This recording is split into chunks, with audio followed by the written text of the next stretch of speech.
Assalamu alaikum and welcome back to my literary club. Today I'm going to explain the Fire Sermon, which is the part 3 of the Wasteland by T.S. Eliot.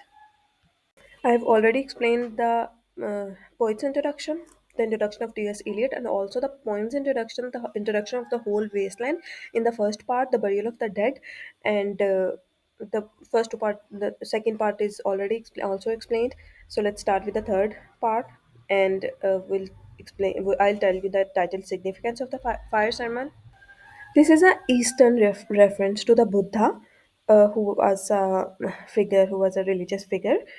Uh, this, the fire sermon is a sermon of the Buddha, and there he gave the his follower a sermon that all the people, all his followers should give up the earthly pleasure, and encouraged that they should leave all the earthly passions and the pleasures and passions and desires. They are all fire.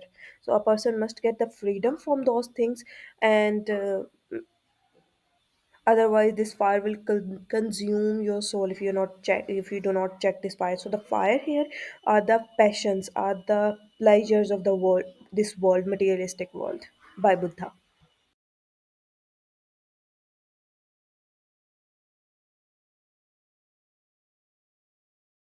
Let's start with poem's text. So we have already discussed in detail that this poem is written in the post-war era. So there's disillusionment, there's everything is broken, and every person is alienated, and there's moral and spiritual and uh, religious and decay, and so the that idea will continues in this poem. The river stand is broken. The river here is the river Thames, who was once considered as the that whoever took bath in those river, in the river Thames, he will purify. So now that river Thames is broken. Okay, so we can see the loss of spirituality here. The last fingers of leaf clutch and sink into the wet bank. Now even the last fingers of leaf, the last we can say fingers of hope, clutch and sink into the bank. Okay, they also fallen and decayed. Okay, so we can see the death of nature, the death of nature by the river, and the death of nature by these leaves. The wind crosses the brown land unheard. The nymphs are departed. The nymphs are also the Greek mythical creatures that are not gods. They are different from gods, but they are some kind of religious figures. So they are departed. So we can see the loss of spirituality, and that modern world is devoid of spirituality. And also this brown land is shows us that the land is so much dirty. Okay, there is dust that is turning it into brown. So the Thames has lost its beauty that once it has, and now it's an empty place. Empty of the beauty, empty of the spirituality, and empty of the people, because the nymphs are also departed. Sweet Thames, run softly till I end my song. Now, this line is a direct reference. Uh, Eliot borrowed this line from Prothalamion, that is a song by Spencer, Prothelmaian. I'll repeat the spellings: Prothalamion, Prothalmion, by Spencer. He wrote this line in a Renaissance poem that was about the beauty and the harmony of the river Thames. So he was saying that sweet Thames run softly, the lion my song. So now Eliot is using this line to contrast the situation, the previous situation and the situation of now, of the same river Thames. The river bears no empty bottles. Now he's going to describe the current situation of the river, and now the river is so much full of that garbage that he cannot bear any more empty bottles, sandwich paper, silk handkerchief, cardboard boxes, cigarette ends, or other testimony of summer nights. So the people who come there at the summer nights, and said they spend their summer nights and days at this river Thames, they leave all these debris and all this garbage here. So the river Thames now lost its purity and its innocence and its nature, and it's completely polluted now. All their friends and the nymphs are departed. Now he's again repeated that line that they are departed, and what's the left behind? And their friends, the loitering heirs of the city directors, the wealthy elites who have these superficial lives, and they are left only. departed and left no addresses.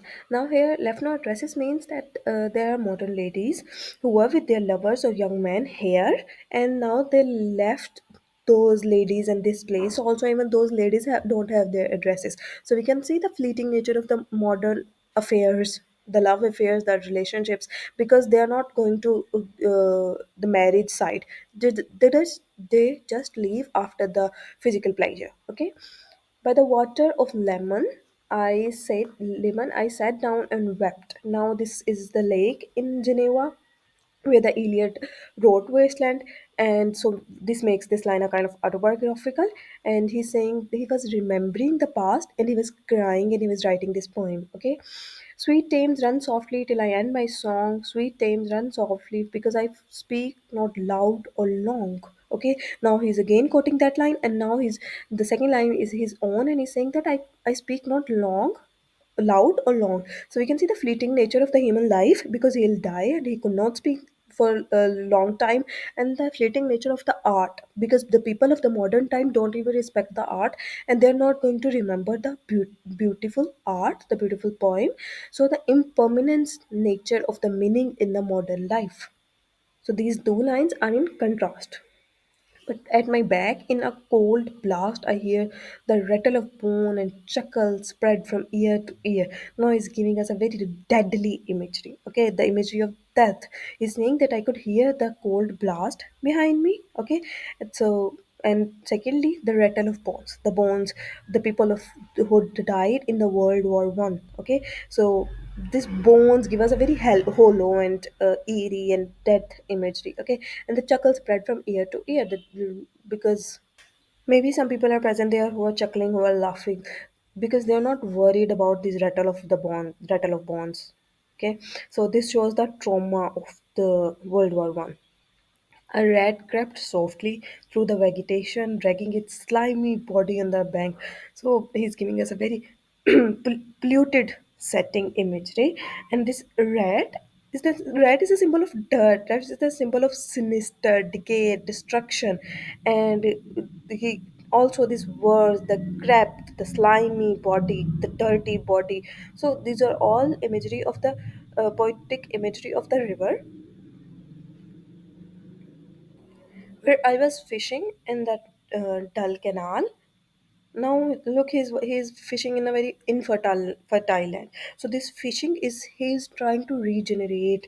He's trying to give people spread the awareness. Okay, in this dull canal, in this dull society, he's trying to regenerate that society. On a winter evening, round behind the gas house, musing upon the king, my brother's wreck. Okay, so he's giving us a time period that he was sitting at winter evening. Now, this winter and evening both symbolize the emotional and the spiritual coldness of the speaker's world. Okay, and this musing upon the king, my brother's wreck, is also an allusion from The Tempest by William Shakespeare. And in that poem, there was a uh, brother of the king who died in shipwreck. So that is the line from that. This is the line from that drama of Shakespeare. And on the king, my father's death before him. These both are the lines from The Tempest. So, first of all, this shows that the conscious that the thinking of the modern man is fragmented. Once in one line he's talking about something else, in the other line he's talking about totally something else, totally opposite. And we'll witness this in the whole poem. So he's meditating about the past, that in the past someone is talking about his brother's death and father's death and all that thing in the shipwreck. But the modern man is so alone and helpless and strangled in the World War I. They are not connected totally with each other. Okay, white bodies naked on the low damp ground and bones cast in a little low dry garret. Now again the imagery of the bodies, dead bodies, and these are the dead bodies, the bodies naked on the lamp. These could be the some women, we can say, or man lying on the beach and doing some sun bath, we can say. But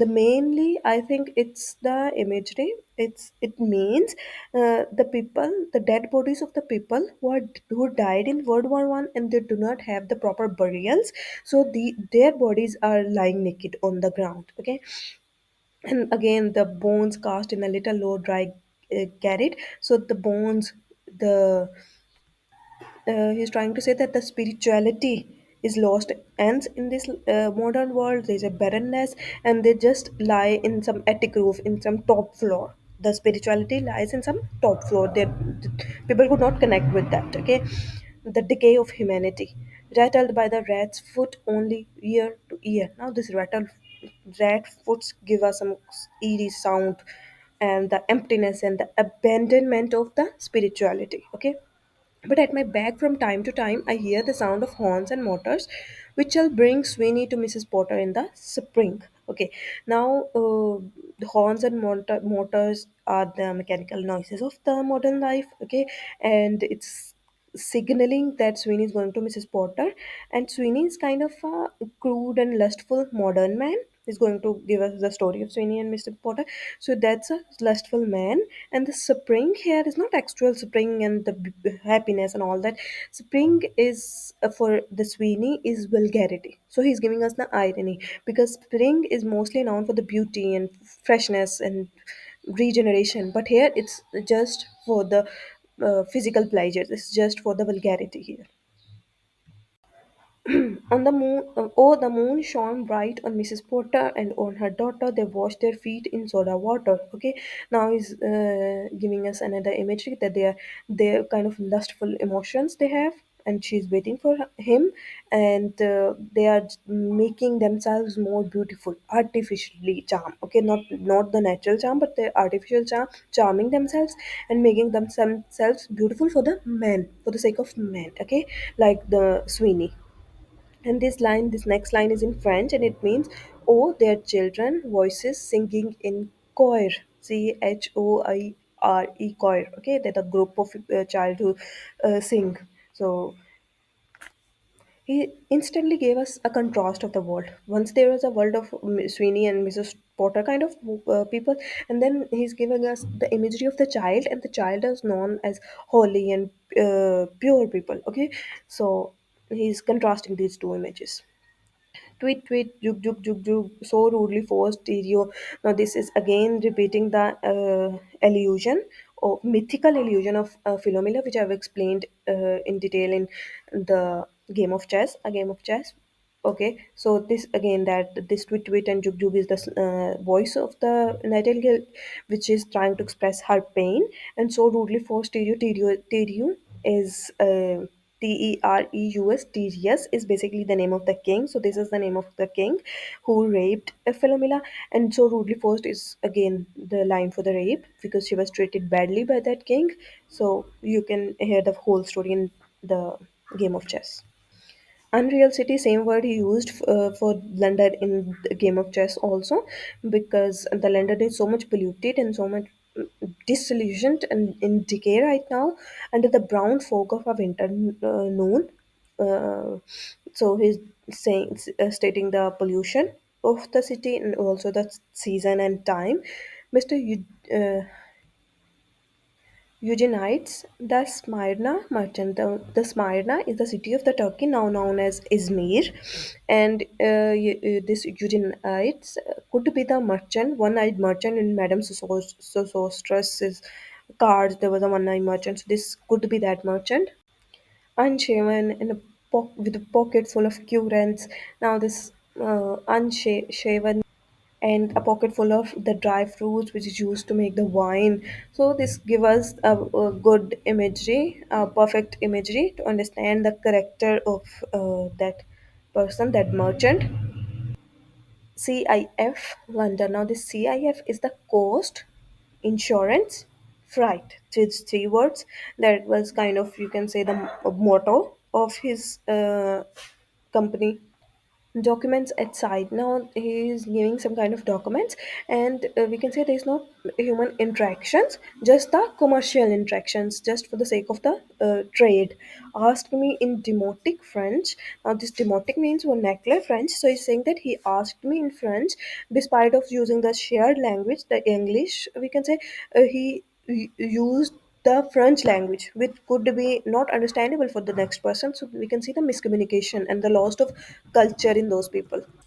To luncheon at the Cannon Street Hall, followed by the weekend at the Metropole. Now he's inviting for the lunch at these both two hotels, and these hotels were famous for the homosexuality. Okay, so Eliot discussed these both hotels and this idea of homosexuality, so that merchant is inviting somebody at that hotel. So this shows the hollowness of the relationship. Look at the communication they have. He's just said two lines to invite. So there's a miscommunication, we can say. At the violent hour where the eyes and backs turn upward from the desk when the human engine waits like a taxi throbbing, waiting. Violet is a color of sensuality that symbolize sensuality. So we can assume, we can foreshadow that something like that is going to happen in this story. So he's giving us a robotic, like mechanical, like routine of the modern man that turn up on the desk, and like a human is like an engine. So he's using the word engine, which is like a machine. So he's saying that human works like a machine. And he's again comparing human with the taxi by using the word like. So that's also an example of simile. That is a literary device. And he's saying that people works like a machine. Okay, I Tiresias. Now this Tiresias, if anybody of you have read the Oedipus Rex, so Tiresias was a blind prophet in Greek mythology. So this is also an example of illusion, and he was blind, though blind, throbbing between two lives. Now, why he's throbbing between two lives? Because he was male and female both. Okay, for some years, we can say for 7 years, I've read somewhere that for 7 years he was a male, and then the next 7 years he was female, and then again the next 7 years he was male. Okay, that was kind of a curse for him from another god. Okay, from a god. He was not a god, he was kind of prophet who can see the future. So that's why he's saying that I'm throbbing between the two lines, because I've experienced both lines. Old man with the wrinkled female breast. Now is giving that imagery of both lives, that in one life he's old man and that the life is like a wrinkled female. Can see at the violent hour, the evening hour that strives homeward and bring the sailor home from sea. Now he's saying that at the evening time when everybody comes back home. So now we are going to again this reference of violent. We can say that we are going to encounter some kind of empty sexual relation. That is the void of meaningful, not a meaningful relation. The typist home at tea time. Now this typist is a girl who works. The typist is her job, and she is at home now at tea time. Clear her breakfast, lights. Uh, she have her had her breakfast in the morning. Now he's narrating her morning routine, that is in hurry, and that is kind of a urban alienation, we can say. Lights her stove and lays off out her foods in tin. Now the food is in tins, so she don't have time to cook. Or we can say he was trying to highlight the artificiality of the modern man. Out of the window, perilously spread her drying combinations touched by the sun's last rays. Hair drying dried combinations could be the undergarments, so we can see the exposure. And so he's just stating the situation of the girl and the situation of her house. On the divan are piled stockings, slippers, camisoles, and stays. Okay, that she don't clean that. This stays on the divan, on the sofa, or on the bed. These things stays. So the house is also kind of a dirty place, and she used the tin food. So all the elements of the modern man. I Tiresias, old man with wrinkled tugs, perceived the scene and foretold the rest. So I've earlier discussed that he's kind of a fortune teller, the future teller. So he's saying that I perceive the scene and I can tell what is going to happen, but he can only see the future. He could not change it. So that's kind of an irony. I too I too awaited the expected guest. Now he's also foreshadowing that someone is going to come. The young man, Carbuncular, arrives. Now, Carbuncular is kind of a blistered face, and Eliot is mentioning this word just to give us an unattractive image of that young man. This could symbolize the disease, this could symbolize the impurity of that man. A small house is agent clerk, now that's his job, with a bold stare. So, the self confidence of that man, one of the low on whom assurance sits as a silk hat on Bedford millionaire. So, at the Bradford in the modern era, the people used to wear the silk hats to show the richness. So, he also wore this hat to look like a millionaire, but he was just a clerk. Okay, so that's also an irony. And Eliot is criticizing it. The time is now propitious as he guesses the meal is ended. She's bored and she's tired, so he could start his pursuit. So he's saying that time is auspicious, time is perfect for his deed, and she's bored and tired. Even in the company of that man, shows the emotional detachment of this relationship, this affair. They are not talking, they are not having some happy chatting. They just eat and then they're going to start their sexual relation. Endeavor to engage her in dresses which still are unapproved if undesired. So he's going to start. So you can see she is not stopping him or she is not giving him any response. So unapproved or undesired, but she is not giving any response. Okay, so this kind of a mechanical thing for them. Flushed and decided, he assault at once. He as, attacks at once, exploring hands, encounter not defense because she is not defending herself. So his hands couldn't encounter any defense. His vanity requires no response. Now we can say his superficiality, his egoism of the modern masculinity requires no response. Okay, he knows what he's doing, and makes a welcome of indifference. Okay, so he considered this indifference, this attitude as a welcome. And I, Tiresias, have four suffered all enacted on the same divan on bed. So Eliot have coined this word for suffered. So he is because he knows the future, uh, Tiresias, because he knows the future. So he have suffered this thing beforehand. Okay, he said that I already knew that this is going to happen. I who have sat by Thebes below the wall and walked among the lowest of the dead. Now is again giving us an allusion of Thebes. Thebes was the place of the drama Oedipus Rex and Antigone.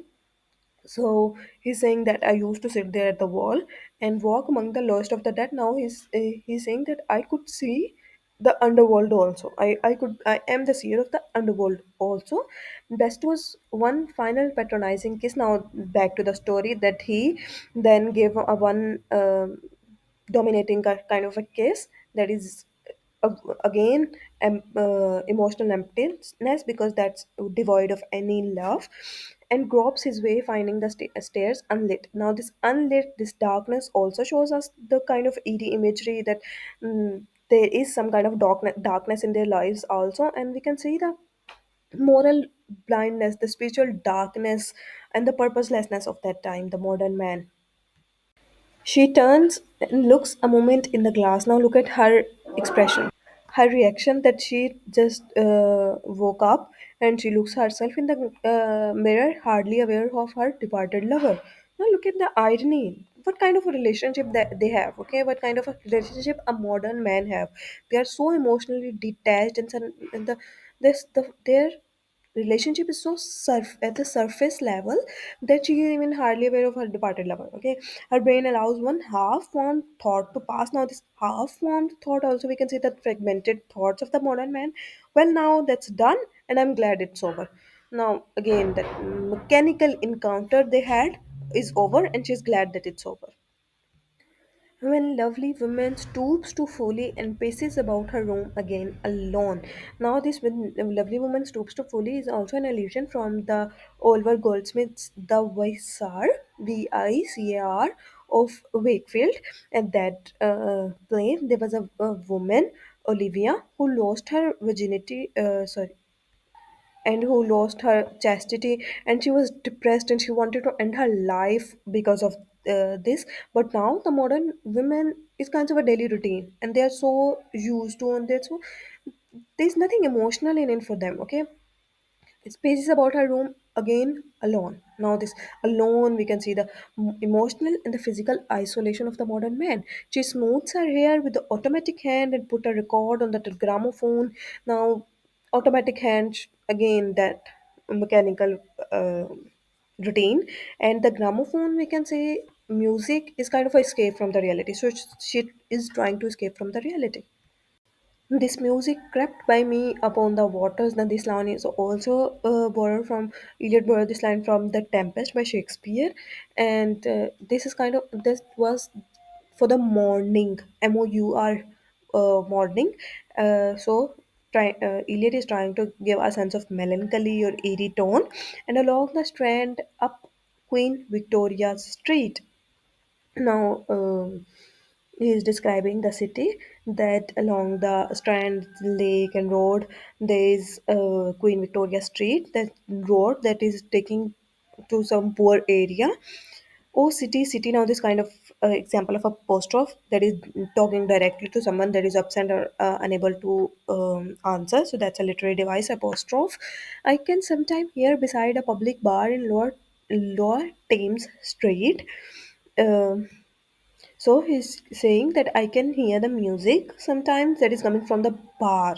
Now bar symbolize something morally decay place and spiritually decay place. So he can say he's saying that I can hear the music, the pleasant whining of mandolin. Now this pleasant whining is ironic contrast of pleasant and whining of mandolin, that is a musical instrument, and clatter and chatter from within where fishmen lounge at noon. Now, this clatter and chatter from the spoons and from the fishermen eatings shows us the lack of any meaningful communication between the people of the modern era. Okay, where the walls of Magnus Martyr holds inexplicable splendor of Ionian white and gold. Now he's giving us another imagery of a church, Magnus Martyr, and that is almost ruined now, that also shows the spiritual decay. And at once time, in the previous time, there was a splendor, the church was at its splendor, and it's made of white and gold. So this shows that at that time the people were afraid of God. Okay, and they were traditional and they were humble, and they had the spiritual awe and wonder inside them. At that time the church was at the its splendor, and now it's ruined. Now he's going to give us an imagery of industrial pollution, the river sweat, oil and tar. The river is full of this pollution, this pollution of industrialization, and the river Thames is full of this. The barge swift, the barges drift with the turning tide. Now he's saying that they they drift, they float aimlessly because there's lack of purpose at that time. So he's describing the despair of the post-war era, because they are not purpose for the waves and for the people of the modern era. Red sails wide to leeward swing on the heavy spar.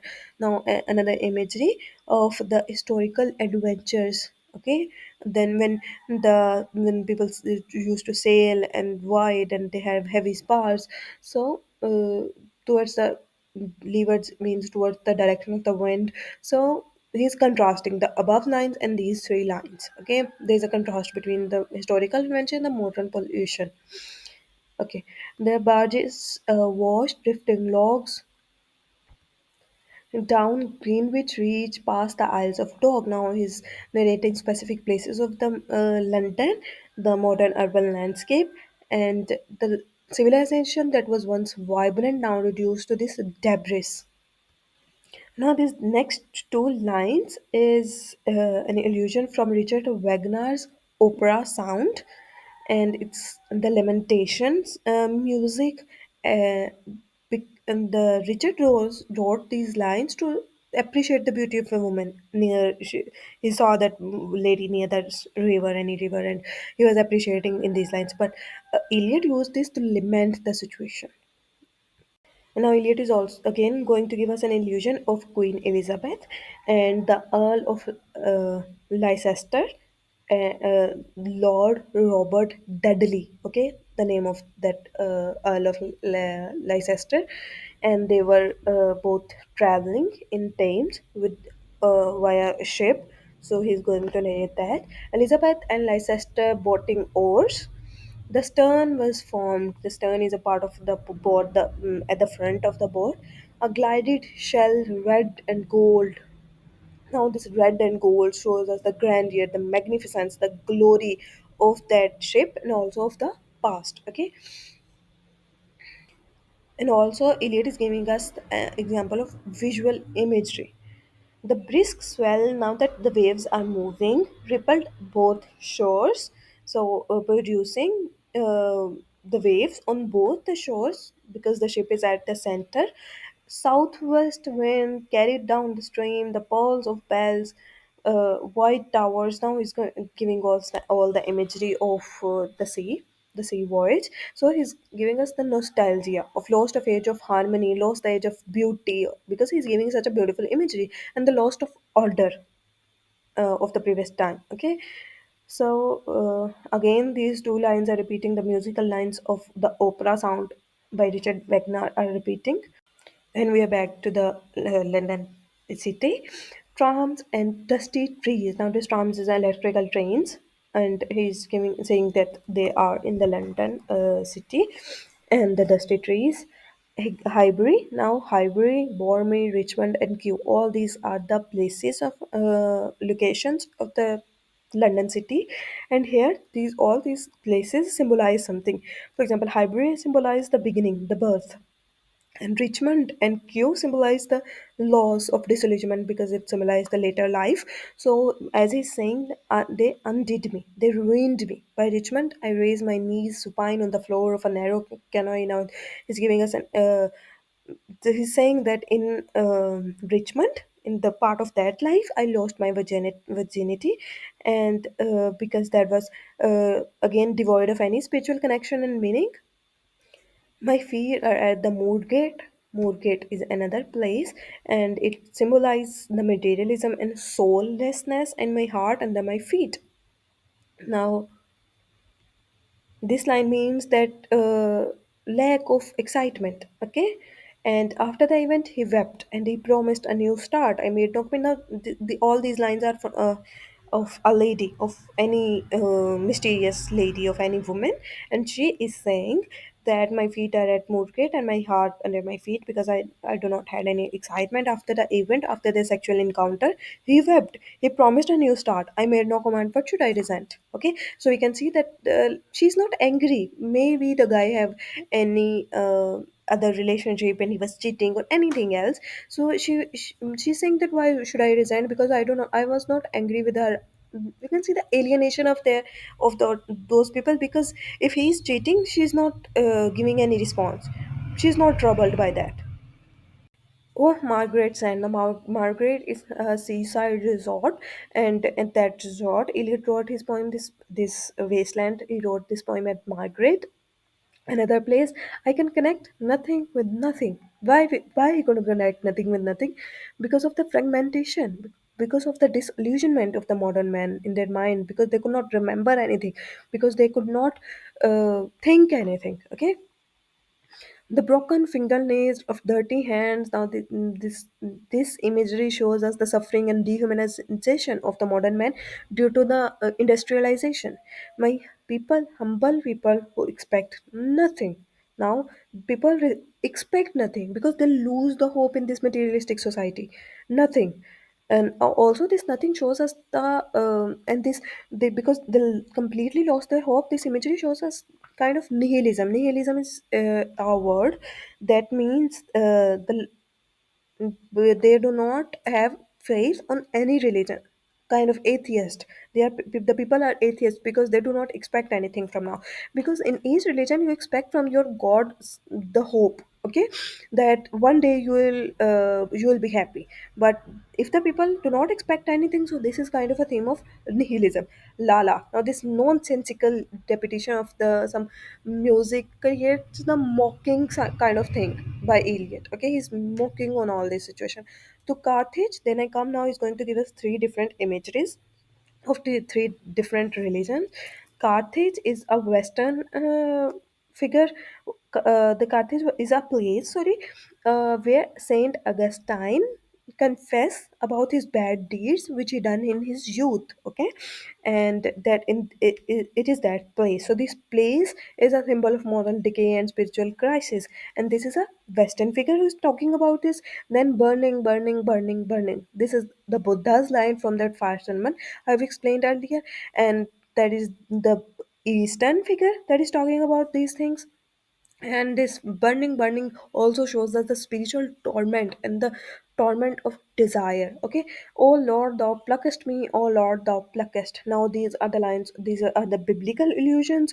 And the person, people are praying to just give them, to just pluck them from this worldly desires and give them some kind of a peace. And then again burning, again that people of the modern man is burning right now, because of its deeds, because of its desires, and because of this torment, because they are so spiritually lacking. So that's why they are burning.